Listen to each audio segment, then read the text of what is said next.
봄바람이 창호지 문을 살랑거리는 날이었습니다. 홍마님의 방 안에는 창밖으로 들어오는 따스한 봄볕만이 그녀의 유일한 손님이었지요. 30세, 남편 잃고 셋째 해를 맞이한 홍마님의 나날은 그렇게 적막했습니다. 또 봄이 왔구나. 홍마님은 거울 앞에 앉아 한숨을 내쉬었습니다. 거울 속 얼굴은 여전히 젊고 고왔으나 눈빛만은 마치 깊은 우물처럼 쓸쓸함이 가득했지요. 갑작스레 찾아온 병으로 긴 기침 한 번 없이 떠나버린 남편. 그보다 더 야속한 것은 그의 빈자리에서 부는 바람이었습니다. 매일 밤 텅 빈 이부자리가 그녀를 괴롭혔지요. 마님, 점심상을 드려왔사옵니다. 방문 밖에서 들려오는 계집종의 목소리에 홍마님은 정신을 차렸습니다. 음식을 앞에 두고도 입맛이 돌지 않아 숟가락을 몇 번 들었다 내려놓았지요. 그때였습니다. 뜰 아래에서 들려오는 낮은 숨소리가 귀에 들어왔어요. 이게 무슨 소리지? 궁금증에 이끌려 창가로 다가간 홍마님의 눈에 뜻밖의 광경이 들어왔습니다. 기와 지붕 처마 아래 커다란 느티나무 그늘에서 한 사내가 낮잠을 자고 있었어요. 그 사내는 다름 아닌 작년 가을부터 들어와 일하는 머슴 길복이었지요. 아니, 저놈이 대낮부터? 처음에는 일도 하지 않고 낮잠을 자는 머슴이 못마땅했습니다만 홍마님의 시선은 이내 다른 곳에 머물렀지요. 땀에 젖어 반쯤 벗겨진 저고리, 그리고 헐거운 바지춤, 더욱이 살짝 풀어진 허리끈 아래로 그만 드러난 사내의 방망이가 눈에 들어왔습니다. 마치 단단한 참나무 도끼 자루처럼 우람한 그것이 바지 천 위로 그 윤곽을 뚜렷이 드러내고 있었지요. 어머, 어째서 눈이 안 떨어지지? 홍마님은 자신도 모르게 손으로 입을 틀어막았지요. 부끄러움에 얼굴은 붉게 물들었지만 시선만은 그곳에서 떨어지지 않았습니다. 마치 오랜 가뭄 끝에 단비를 만난 메마른 땅처럼 그녀의 눈빛은 점점 촉촉해져 갔어요. 길복의 모습은 그녀가 알던 그 미련하고 맥없는 머슴이 아니었습니다. 햇살을 받아 반짝이는 구릿빛 피부, 힘줄이 도드라진 팔뚝, 그리고 숨을 쉴 때마다 오르내리는 단단한 가슴, 그리고 그 아래 우뚝 솟은 남자의 상징물은 마치 태산처럼 위험 있게 자리하고 있었지요. 아이고, 이런 생각을 하다니 내가 미쳤구나. 홍마님은 급히 자리로 돌아와 앉았습니다. 심장이 마구 뛰었지요. 남편이 떠난 후 처음 느껴보는 이 낯선 감정에 그녀는 당황했어요. 과부의 몸으로 사내의 방망이를 훔쳐본다니 이는 죄악이 아니겠습니까? 그러나 한 번 본 것은 쉽사리 잊히지 않는 법이지요. 그날 이후 홍마님은 자꾸만 머슴방 앞을 서성이게 되었습니다. 물론 명분은 있었지요. 빨래를 더 잘 말리는 장소를 살피는 것이라든가, 담장 및 무궁화가 잘 자라는지 보는 것이라든가. 하지만 그녀의 시선은 언제나 길복과 그의 단단한 방망이를 찾고 있었습니다. 오늘은 어디서 일하고 있을까? 밤이 되면 더 큰 문제였지요. 눈을 감으면 그날 본 장면이 자꾸만 떠올랐습니다. 남편과의 정을 나눈 지 오래된 터라 홍마님의 몸은 그 생각만으로도 달아올랐어요. 이불을 걷어차며 뒤척이다 결국 찬물로 세수를 하기를 여러 날 그녀의 갈증은 날로 깊어만 갔습니다. 도대체 왜 이러는 거지 나? 거울 속에 비친 자신의 모습이 낯설었습니다. 눈빛은 예전보다 더 반짝였고 입술은 더 붉게 보였지요. 마치 꽃봉오리가 피어나기 직전의 모습처럼 홍마님의 몸과 마음은 새로운 봄을 맞이하고 있었습니다. 그리고 그 봄의 중심에는 길복의 단단한 방망이가 자리하고 있었지요. 그날 밤 꿈속에서 홍마님은 길복의 강인한 팔에 안겨 있었고 그의 뜨거운 방망이가 그녀의 허벅지를 스치는 꿈을 꾸었습니다. 꿈에서 깨어난 후에도 그 감각은 몸에 남아있어 홍마님은 자신의 변화에 놀라움을 금치 못했지요. 이제 그녀는 알았습니다. 자신의 외로움이 얼마나 깊었는지, 그리고 그 외로움을 채울 수 있는 것은 무엇인지를. 머슴 길복, 그는 원래부터 마님 집에서 일하던 머슴이 아니었습니다. 작년 가을 마지막 낙엽이 떨어질 무렵에 들어온 이방인이었지요. 처음에는 그저 미련하고 묵묵히 일하는 평범한 머슴으로만 보였습니다. 말수가 적고 고개를 숙인 채 자신의 일에만 충실했으니까요. 가을거지는 잘 마치셨소.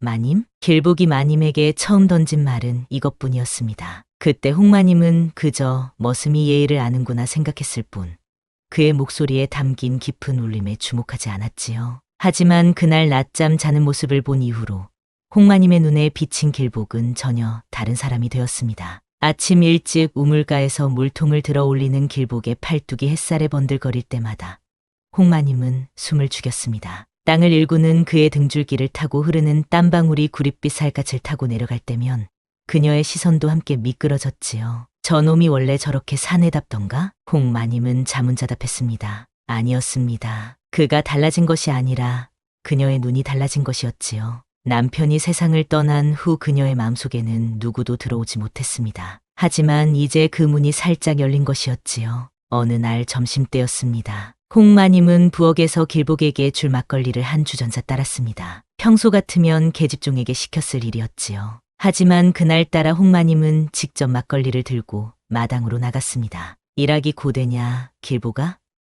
여기 막걸리 한 잔 마시렴. 길복은 깜짝 놀라 허리를 폈습니다. 빗물에 젖은 머리칼이 이마에 달라붙어 있었고 그의 눈동자는 깊은 산속 맑은 샘물처럼 맑고 검었습니다. 마님께서 어찌 내가 날마다 일하는 모습을 보니 갑자기 막걸리 한 잔 정도는 내가 직접 건네야 할 것 같아서 말이다. 홍마님은 자신의 대담함에 스스로도 놀랐습니다. 길복은 잠시 망설이다 조심스레 주전자를 받았지요. 그 순간 두 사람의 손가락이 스쳤고 홍마님은 마치 봄날 첫 번개를 맞은 듯 온몸에 전율이 흘렀습니다. 고맙습니다, 마님. 길복이 막걸리를 마실 때 그의 목을대가 오르내리는 모습을 홍마님은 숨죽여 바라보았습니다. 무심한 듯 흐르는 땀방울이 그의 목덜미를 타고 가슴팍으로 스며들었지요. 마치 홍마님의 시선처럼 말입니다. 밤이 되면 그날의 장면이 자꾸만 떠올랐습니다. 낮잠 자는 머슴의 모습, 우물가에서 물통을 드는 모습, 그리고 막걸리를 마시는 그의 목을대,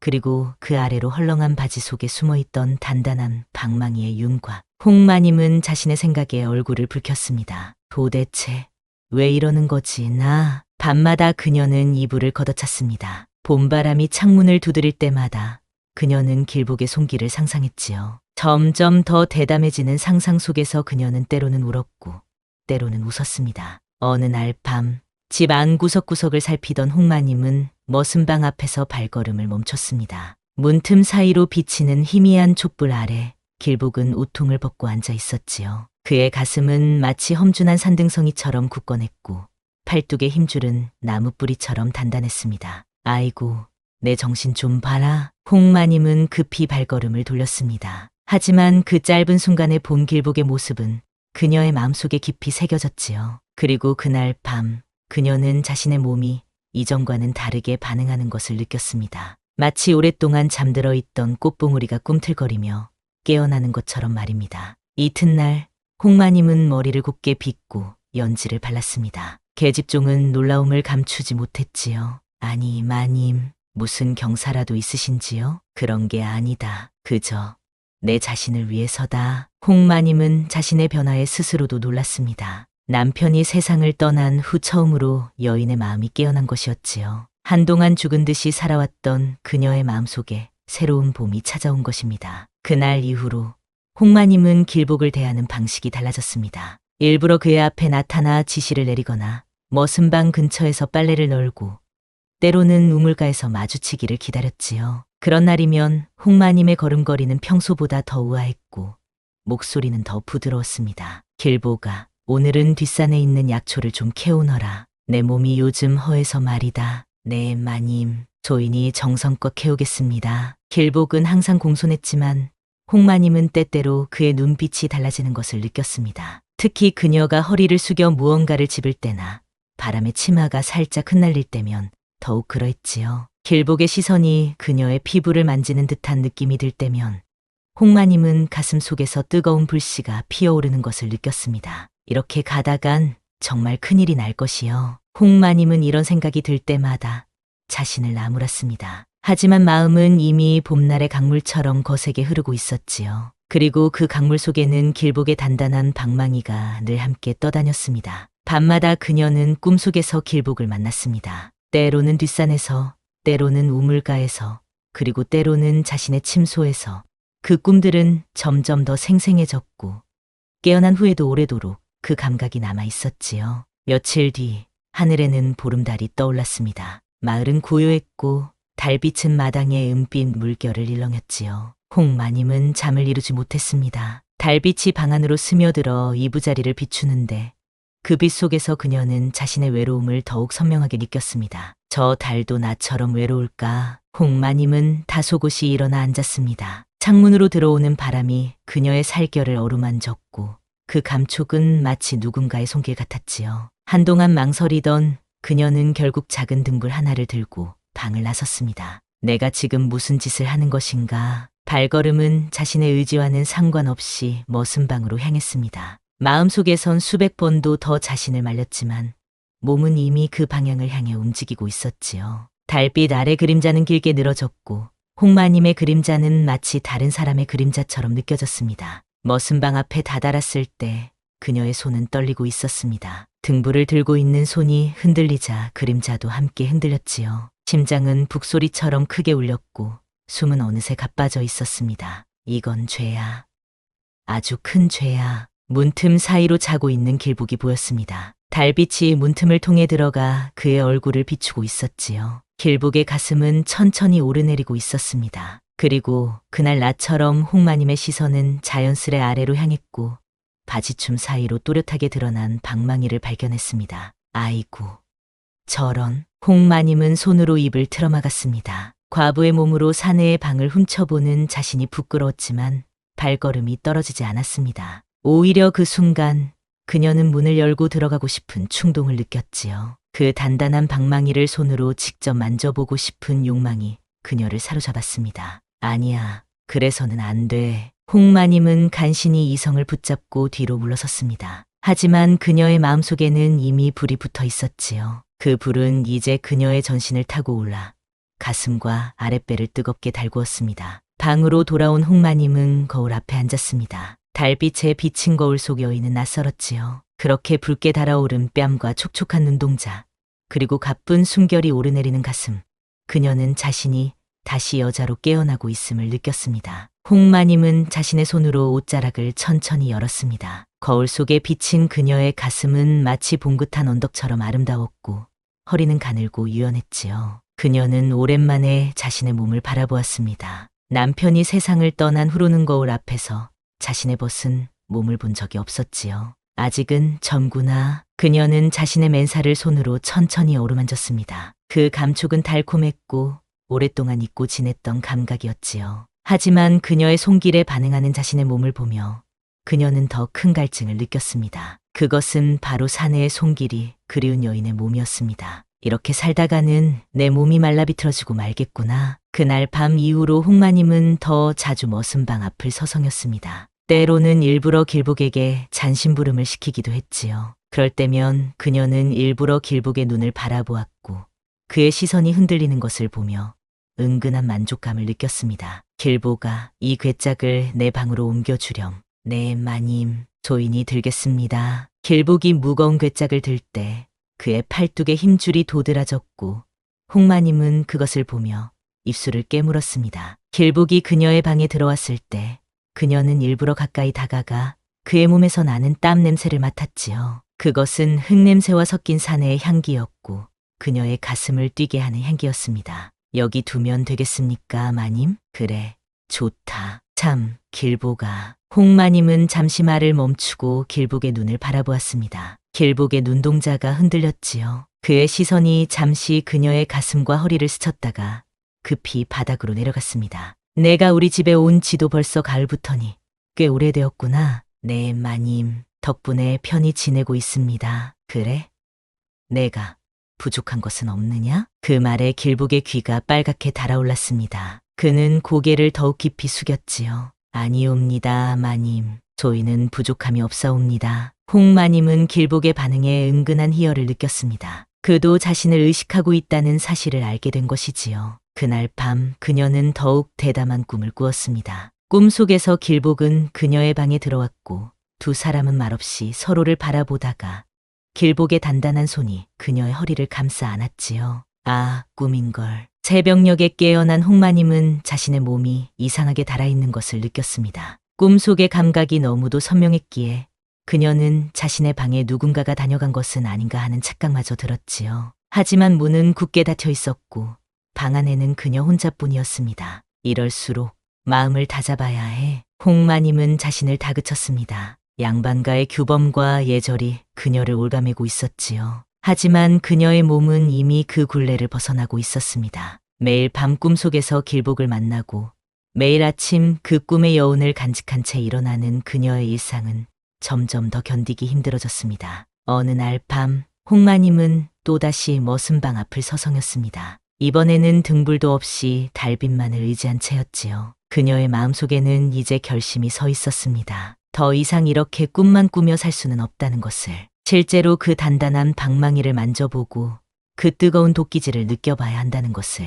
내일 밤에는 홍마님은 마음속으로 다짐했습니다. 내일 밤 비가 올 거라 했지요. 비 오는 밤이면 아무도 그녀의 행동을 눈치채지 못할 것입니다. 그리고 그날 밤 그녀는 꼭 문을 열고 들어갈 것입니다. 방으로 돌아온 홍마님은 거울 앞에 앉아 자신의 얼굴을 바라보았습니다. 그녀의 눈빛은 이제 외로움보다 결의가 더 짙게 묻어났지요. 그녀는 자신의 입술을 손가락으로 만져보았습니다. 오랫동안 잊고 지냈던 여인의 입술이었습니다. 내일이면 끝이 날 거야. 이 견딜 수 없는 갈증이. 그날 밤 하늘은 검은 구름으로 뒤덮였습니다. 먹빛 같은 하늘에서 빗방울이 떨어지기 시작했고 곧 굵은 비가 내렸지요. 비는 기와 지붕을 두드리고 마당을 적시며 쏟아졌습니다. 홍마님은 창문에 떨어지는 빗소리를 들으며 심호흡을 했습니다. 오늘이다. 그녀는 거울 앞에 앉아 머리를 곱게 빗었습니다. 평소와 달리 기름을 발라 윤기가 흐르는 머리카락은 마치 까마귀 날개처럼 검고 부드러웠지요. 그녀는 살짝 연지를 찍어 입술을 붉게 물들였습니다.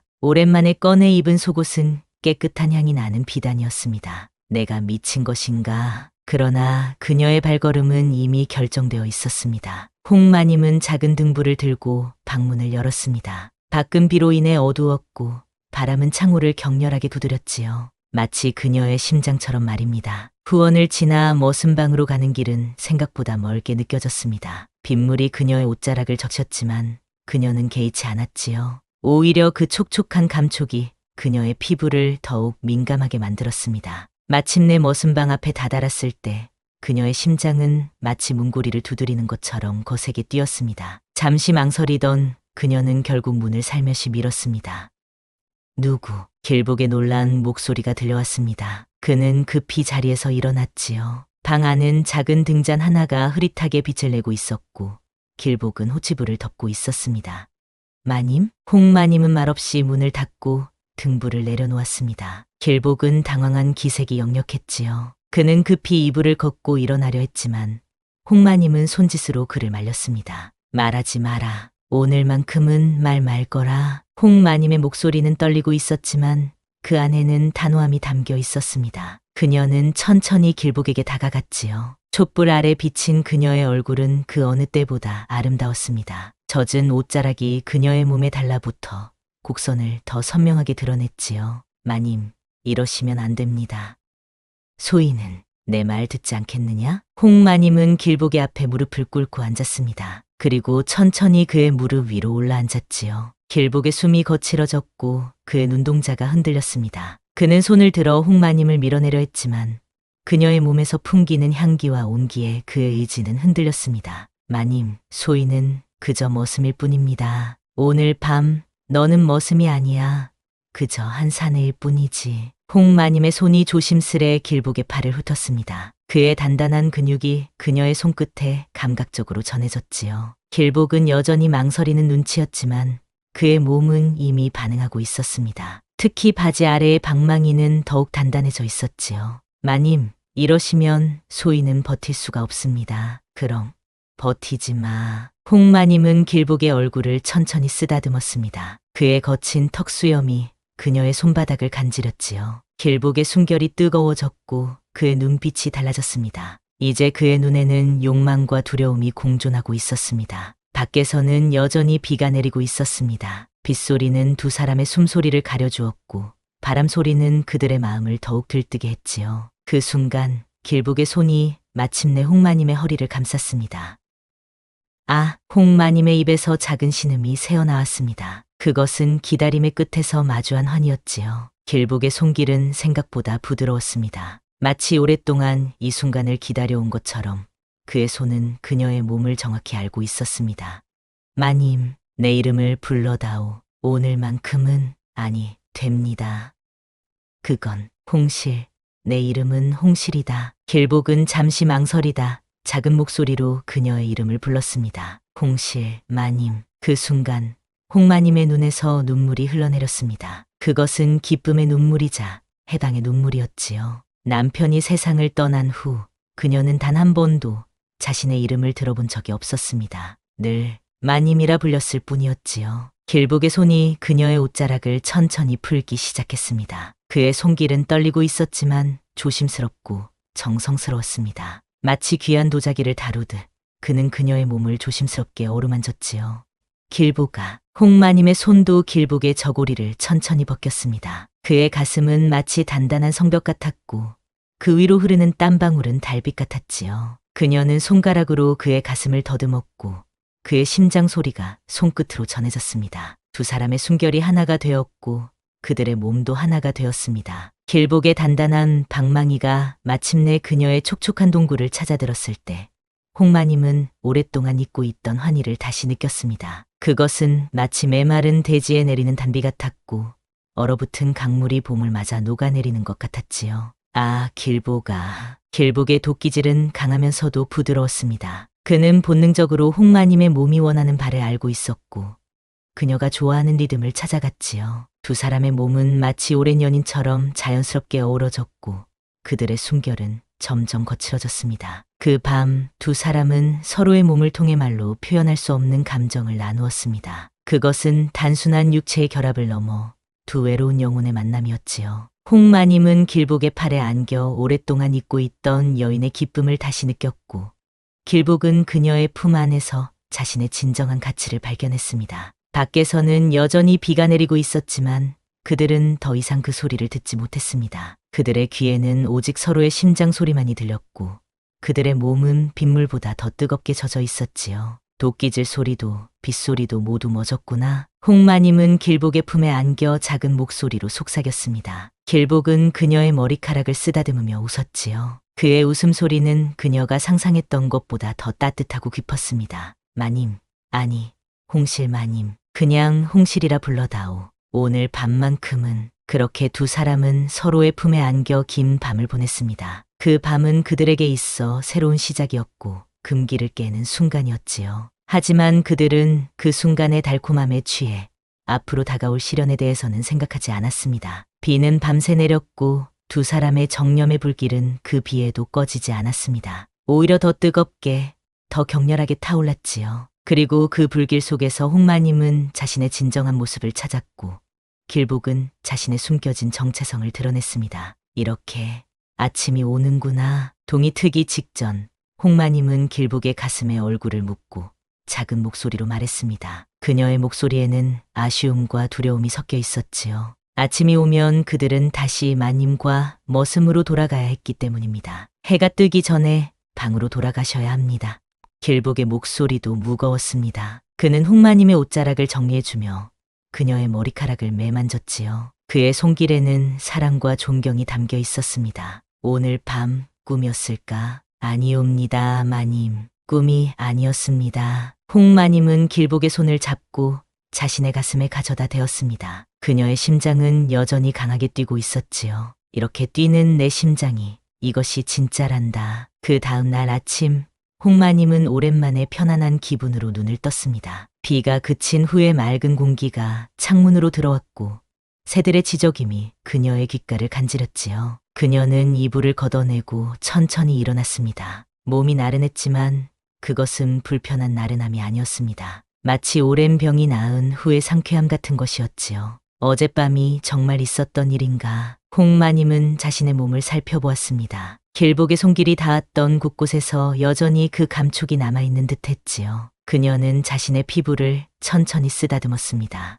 여전히 그의 채취가 느껴지는 것 같았습니다. 아침 식사를 준비하던 계집종은 홍마님의 달라진 모습에 의아한 표정을 지었습니다. 평소보다 화사한 안색과 당당한 걸음걸이, 그리고 입가에 머무는 미소가 낯설었기 때문이지요. 마님, 오늘 안색이 참 좋으십니다. 어젯밤 잠은 편히 주무셨습니까? 그래, 오랜만에 깊이 잤다. 홍마님은 부끄러움을 감추며 대답했습니다. 그리고 아침 식사를 평소보다 더 맛있게 먹었지요. 마치 오랫동안 굶주렸던 사람처럼 말입니다. 식사를 마친 후 홍마님은 마당으로 나갔습니다. 그녀의 눈은 자연스럽게 길복을 찾았지요. 길복은 마당 구석에서 나무를 패고 있었습니다. 그의 도끼질은 평소보다 더 힘차고 리듬감 있어 보였습니다. 하지만 홍마님이 다가가자 길복은 곧 고개를 숙이고 도끼질을 멈췄습니다. 그는 마치 아무 일도 없었던 것처럼 공손히 인사를 올렸지요. 마님, 안녕히 주무셨습니까? 그의 목소리는 여전히 낮고 공손했지만 그 안에는 어젯밤의 여운이 담겨 있었습니다. 홍마님은 그것을 느낄 수 있었지요. 그래, 잘 잤다. 길복이도 좋은 아침이구나. 길복은 잠시 고개를 들어 홍마님을 바라보았습니다. 그의 눈빛은 복잡했지요. 그 안에는 사랑과 두려움, 그리고 혼란이 뒤섞여 있었습니다. 저희는 마님께 큰 죄를 지었습니다. 그의 목소리는 속삭임처럼 작았습니다. 홍마님은 주변을 살피고 아무도 없음을 확인한 후 가까이 다가갔지요. 이 몸을 품고도 고개를 숙이느냐, 머스마. 그녀의 목소리는 부드러웠지만 그 안에는 당당함이 묻어 있었습니다. 길복은 놀란 눈으로 홍마님을 바라보았지요. 아녀자의 속이란 게 내가 안다고 생각하느냐? 홍마님은 이어 말했습니다. 그녀의 입가에는 은근한 미소가 맴돌았지요. 그것은 여인의 자부심이었고 새로운 자아를 발견한 기쁨이었습니다. 저희는 마님의 뜻을 헤아리기 어렵습니다. 뜻이라 내 뜻은 그저 내 몸이 원하는 대로 행한 것뿐이다. 홍마님은 당당하게 말했습니다. 그녀는 어젯밤 이후 더 이상 자신의 욕망을 부끄러워하지 않기로 했지요. 그리고 그 결심은 그녀에게 새로운 힘을 주었습니다. 하지만 마님이시면서 어찌 내가 마님이기 이전에 한 여인임을 너는 잊었느냐? 길복은 더 이상 말을 잇지 못했습니다. 그는 도끼를 내려놓고 땀을 닦았지요. 그의 굵은 손가락이 떨리고 있었습니다. 오늘 밤에도 비가 올 것 같구나. 홍마님의 말에 길복의 얼굴이 붉게 물들었습니다. 그는 급히 고개를 숙였지요. 하지만 그의 몸은 이미 그 말에 반응하고 있었습니다. 특히 바지 아래의 그 방망이는 더욱 뚜렷한 윤곽을 드러내고 있었지요. 그날 이후 홍마님은 더 당당해졌고 길복은 더 조심스러워졌습니다. 낮에는 그들은 철저히 주인과 머슴의 관계를 유지했지만 밤이 되면 모든 것이 달라졌습니다. 비가 오는 밤이건 달빛이 비치는 밤이건 그들은 서로의 품에서 위로를 찾았지요. 홍마님은 거울 앞에서 머리를 따으며 오랜만에 붉은 연지 한 점을 찍었습니다. 그녀의 피부는 점점 윤기가 돌았고 눈빛은 더욱 생기가 넘쳤지요. 이제야 숨을 쉬는구나. 그녀는 거울 속 자신의 모습을 바라보며 중얼거렸습니다. 그것은 진심이었습니다. 남편이 세상을 떠난 후 그녀는 단지 살아있었을 뿐 진정으로 살지는 못했기 때문이지요. 길복과의 만남은 그녀에게 다시 숨을 쉴 수 있는 용기를 주었습니다. 그러나 세상은 그들의 사랑을 순순히 용납하지 않았습니다. 어느 날 홍마님은 방문 밖에서 들려오는 수군거림을 듣게 되었습니다. 듣자 하니 우리 마님께서 밤마다 머슴방에 다니신다더라. 쉿. 그런 말 함부로 하면 안 되네. 하지만 내 눈으로 직접 봤다네. 어젯밤에 홍마님은 가슴이 철렁 내려앉는 기분이었습니다. 하지만 그녀는 곧 마음을 다잡았지요. 자신이 한 행동에 후회는 없었으니까요. 누가 감히 마님을 뒷말하느냐? 홍마님은 갑자기 방문을 열고 호통을 쳤습니다. 계집종들은 놀라 급히 고개를 숙였지요. 죄송합니다. 마님, 다시는 이런 일이 없도록 하여라. 알겠느냐? 네, 마님. 그날 밤 홍마님은 길복에게 이 일을 이야기했습니다. 길복의 얼굴은 창백해졌지요. 마님, 이대로는 안 됩니다. 소문이 퍼지면 무서우냐, 길복아? 저희는 마님의 명예가 걱정됩니다. 홍마님은 길복의 손을 잡았습니다. 그의 거친 손바닥이 그녀의 부드러운 손을 감쌌지요. 명예, 그것이 무엇이냐? 내가 느끼는 이 행복에 비하면. 그러나 길복의 근심 어린 표정은 쉽게 풀리지 않았습니다. 그는 자신과 홍마님 사이에 놓인 엄청난 신분의 벽을 잘 알고 있었기 때문이지요. 마님, 소인은 마님을 지키고 싶습니다. 나를? 아니다. 우리를 지키자, 길복아. 그날 밤 이후 두 사람은 더욱 조심스러워졌습니다. 홍마님은 밤에 머슴방을 찾아가는 대신 길복을 자신의 방으로 불렀지요. 그리고 동이 트기 전에 그를 돌려보냈습니다. 하지만 금기를 깬 사랑은 결코 숨길 수 없는 법. 마을 사람들 사이에서 소문이 점점 퍼져나갔습니다. 그리고 그 소문은 마침내 홍마님의 친정 오라비의 귀에까지 들어갔지요. 과부마님이 머슴과 통정을 했다더라. 밤마다 도끼질이 들렸다더나 뭐라나 소문은 점점 더 구체적이고 자극적으로 변해갔습니다. 하지만 홍마님은 더 이상 그런 소문에 흔들리지 않았지요. 그녀는 자신의 선택을 후회하지 않았습니다. 나는 내 삶을 살 뿐이다. 그녀는 거울 앞에 앉아 중얼거렸습니다. 그리고 붉은 입술을 손가락으로 천천히 만졌지요. 그 입술은 이제 길복의 입술과 얼마나 많이 닿았던가요? 그녀는 그 기억을 떠올리며 미소 지었습니다. 한편 길복은 날이 갈수록 더 불안해했습니다. 그는 자신 때문에 홍마님이 수모를 당할까 두려웠지요. 그래서 어느 날 밤 그는 홍마님에게 고백했습니다. 마님, 소희는 마을을 떠나야 할 것 같습니다. 무슨 소리냐? 나를 두고 내가 어디로 간단 말이냐? 소인 때문에 마님의 명예가 더럽혀지는 것을 볼 수 없습니다. 홍마님은 길복의 말에 크게 분노했습니다. 그녀는 그의 가슴을 세게 쳤지요. 내가 감히 내 마음도 모른 채 혼자서 결정하겠다고? 마님, 내가 용기 없는 놈이라면 나라도 용기를 내겠다. 나는 내 곁을 떠나지 않을 것이다. 그날 밤 그들은 그 어느 때보다 뜨겁게 사랑을 나누었습니다. 마치 내일이 없는 것처럼, 마치 이 밤이 마지막인 것처럼 말입니다. 그들의 몸은 하나가 되었고 그들의 영혼도 하나가 되었지요. 길보가 약속해라. 나를 떠나지 않겠다고. 마님, 소희는 내 이름을 불러다오. 내 이름으로 약속해다오. 홍실, 약속합니다. 당신을 떠나지 않겠습니다. 그 약속은 밤하늘의 별들을 증인으로 하여 이루어졌습니다. 그리고 그 약속은 곧 시험대에 오르게 될 것이었지요. 어느 아침 홍마님은 마당에서 들려오는 거친 목소리에 잠에서 깨었습니다. 바람에 흔들리는 창호지 문 너머로 여러 사람들의 발소리와 수군거림이 들려왔지요. 홍마님은 급히 옷을 갖춰 입고 방문을 열었습니다. 도대체 무슨 일이냐? 그녀의 눈앞에 펼쳐진 광경은 충격적이었습니다.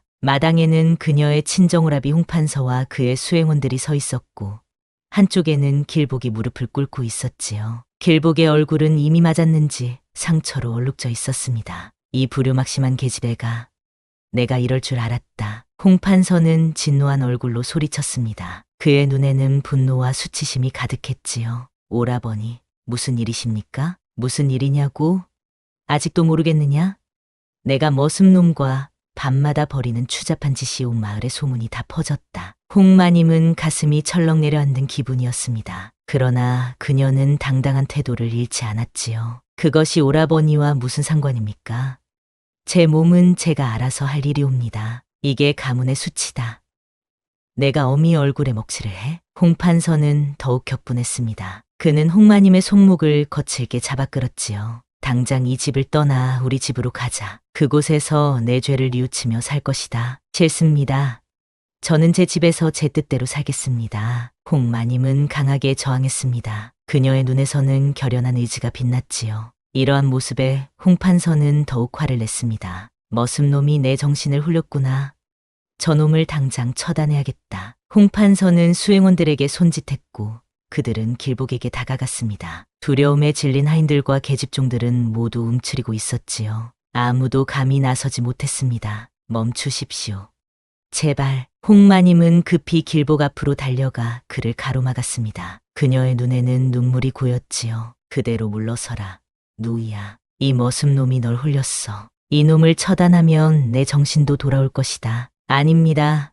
길복이 저를 홀린 것이 아니라 제가 스스로 그를 택한 것입니다. 홍마님의 고백에 모두가 숨을 죽였습니다. 그녀는 더 이상 숨기지 않기로 결심했던 것이지요. 그녀가 길복의 어깨에 손을 얹자 길복은 고개를 들었습니다. 그의 눈에는 사랑과 고통이 뒤섞여 있었지요. 마님, 이러시면 안 됩니다. 조인이 모든 책임을 지겠습니다. 책임? 무슨 책임이냐, 길복아?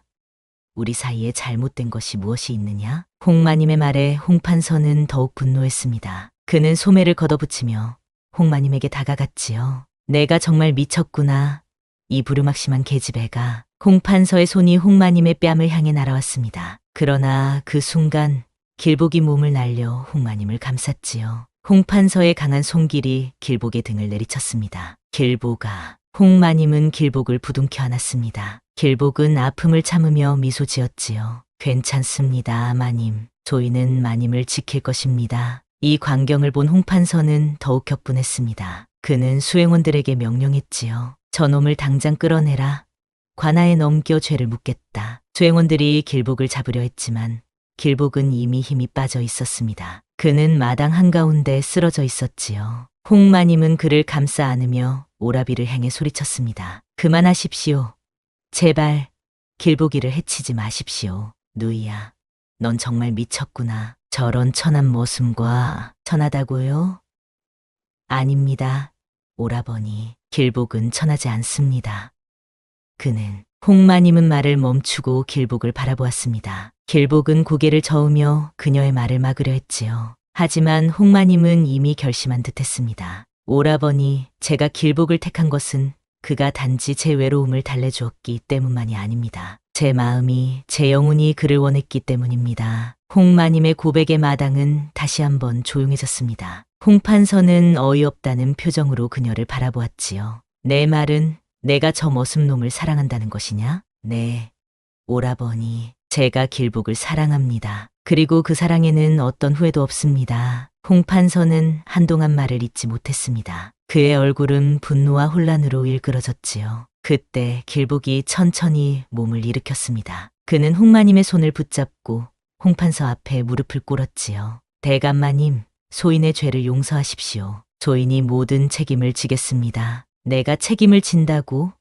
내 놈이 무슨 자격으로 그런 말을 하느냐? 홍판서의 냉소적인 물음에 길복은 고개를 숙였습니다. 그러나 그의 눈빛은 단호했지요. 대감마님, 사실 소인은 길복이 더 말을 잇기도 전에 마을 사람들이 몰려들기 시작했습니다. 소문은 이미 마을 전체에 퍼져 있었고 사람들은 호기심 어린 눈빛으로 이 광경을 지켜보고 있었지요. 저기 봐라. 과부마님이 머슴과 통정했다던 그 집이야. 아이고, 저런, 대감까지 오셨네. 대체 무슨 일이 벌어진 거야? 두근거림이 점점 커졌고 홍판서의 얼굴은 수치심으로 붉게 물들었습니다. 그는 수행원들에게 명령했지요. 당장 이 집을 포위하라. 누구도 들어오지 못하게 하고 나가지도 못하게 해라. 수행원들이 분주하게 움직이기 시작했고 마당은 더욱 혼란스러워졌습니다. 홍마님은 길복을 붙잡은 채 자리에서 일어났지요. 그녀의 눈에는 더 이상 두려움이 없었습니다. 오라버니, 제발 이성적이 되십시오. 이렇게 한다고 해서 무엇이 달라집니까? 소문은 이미 퍼졌습니다. 그래, 소문이 퍼졌다. 하지만 그 소문을 잠재울 수는 있다. 저 머슴놈을 처단하고 널 멀리 보내면 안 됩니다. 저는 길복과 함께하겠습니다. 홍마님의 외침에 마당은 다시 한번 조용해졌습니다. 그때 길복이 천천히 일어섰습니다. 그는 더 이상 고개를 숙이지 않았고 그의 눈빛에는 이전과는 다른 위험이 깃들어 있었지요. 대감마님, 이제 모든 것을 말씀드려야 할 때가 온 것 같습니다. 길복의 목소리는 이전과는 다른 힘이 실려 있었습니다. 그의 말투마저 달라졌지요. 더 이상 머슴의 비굴한 말투가 아니었습니다. 내가 너의 무슨 말을 들어야 한단 말이냐? 천한 머슴아? 소인은 사실 천한 머슴이 아닙니다. 길복의 고백에 모두가 귀를 기울였습니다. 홍마님도 놀란 눈으로 그를 바라보았지요. 그녀는 길복이 무슨 말을 하려는지 전혀 짐작하지 못했습니다. 그렇다면 내 놈은 대체 누구란 말이냐? 홍판서의 물음에 길복은 깊은 숨을 내쉬었습니다. 그리고 그는 마침내 자신의 진정한 정체를 밝혔지요. 제 본명은 이길입니다. 병조판서 이대감의 둘째 아들이었습니다. 이 고백의 마당은 충격에 휩싸였습니다. 홍판서의 눈이 커졌고 홍마님은 믿을 수 없다는 표정으로 길복을 바라보았지요. 이 대감의 둘째 아들이라고? 이 대감의 둘째 아들이라고? 홍판서는 믿을 수 없다는 표정으로 물었습니다. 길복 이제는 이길이라 불러야 할 그는 고개를 들고 당당히 대답했습니다. 그렇습니다. 5년 전 아버지께서 영모로 몰려 가문이 몰락했을 때 저는 신분을 감추고 도망쳤습니다. 그리고 이곳에서 머슴으로 살아왔지요. 홍마님은 놀라움을 감추지 못했습니다. 그녀가 사랑한 남자는 단순한 머슴이 아니라 양반가의 자제였던 것입니다. 길보가, 아니 이길이여, 왜 그동안 말하지 않았느냐? 말씀드리고 싶었습니다만 제 정체가 알려지면 위험할 것이기에. 홍판서는 혼란스러운 표정으로 이길을 바라보았습니다. 이 대감의 이름은 그도 알고 있었지요. 한때 조정에서 크게 활약했던 명문가의 수장이었으나 정적들의 모함으로 비참한 최후를 맞이했다는 사실을. 증거가 있느냐? 내가 정말 이 대감의 아들이라는. 이길은 품속에서 작은 폐물을 꺼냈습니다. 이 대감 가문의 가보였지요. 이것이면 충분하겠습니까? 홍 판서는 한동안 말이 없었습니다. 그의 표정에는 혼란과 고민이 가득했지요. 홍마님은 모든 걸 잃게 된 이 순간 이길의 손을 꼭 붙잡았습니다. 내가 너를 부른 것이었다. 그러니 내가 죄를 뒤집었을 생각 하지 마라. 마님, 이제는 내 이름을 불러다오. 우리 사이엔 더 이상 주인과 머슴이 없으니. 이길은 떨리는 목소리로 그녀의 이름을 불렀습니다. 홍실, 당신을 만난 것은 제 인생 최고의 행운이었습니다. 홍마님은 말없이 그를 꼭 안아주었습니다. 그러면 내가 나를 선택한 게 아니라 우리가 서로 선택한 것이겠지. 홍 판서는 한숨을 깊이 내쉬었습니다. 그는 더 이상 분노하지 않았지요. 내일까지 이 집을 떠나거라. 너희가 어디로 가든 나는 더 이상 상관하지 않겠다. 그는 돌아서서 수행원들을 이끌고 떠났습니다. 몇 해 뒤, 먼 변방의 작은 마을, 잔잘하게 자리한 정갈한 찻집에서는 언제나 향기로운 차 냄새가 풍겨 나왔습니다. 여기 차 한 잔 더 주시게. 찻집을 찾은 나그네가 주인을 불렀습니다. 곧 고운 미색의 여인이 차를 들고 다가왔지요. 그녀는 30대 후반의 나이였지만 얼굴에는 젊은 시절의 아름다움이 고스란히 남아 있었습니다. 손님,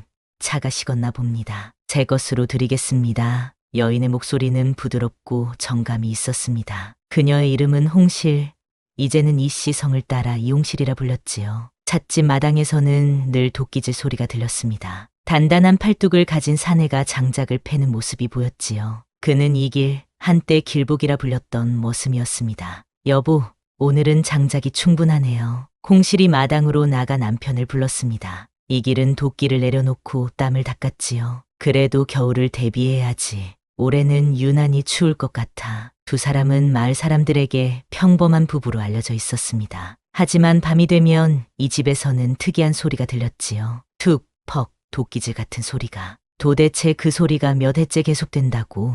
마을 사람들은 궁금해했지만 감히 물어볼 수는 없었습니다. 어느 날, 한 나그네가 차를 마시다 물었습니다. 주인장, 이 찻집이 유명하다고 들었소. 비결이 무엇이오? 홍실은 잠시 생각에 잠겼다가 조용히 웃었습니다. 비결이라. 그건 아마도 이 방망이 하나 때문일 거예요. 그녀는 남편이 쥐고 있는 도끼 자루를 가리켰습니다. 이 방망이 하나로 내가 다시 살아났지요. 나그네는 그 말뜻을 이해하지 못했지만 부부의 눈빛에서 깊은 사랑을 느꼈습니다. 그렇게 홍실과 이길은 세상의 시선에서 벗어나 자신들만의 행복을 찾았습니다. 신분의 벽을 넘어 금기를 깨뜨리고 그들은 진정한 사랑을 이루었지요. 그리고 밤마다 울려 퍼지는 도끼질 소리는 두 사람의 뜨거운 사랑을 증명하는 증거였습니다. 마님이 이룬 사랑, 여러분은 어떻게 보셨나요? 사람 마음이란 게 때론 낮잠 자는 한 장면에서도 시작되는 법 아닐까요? 시청해주셔서 감사합니다.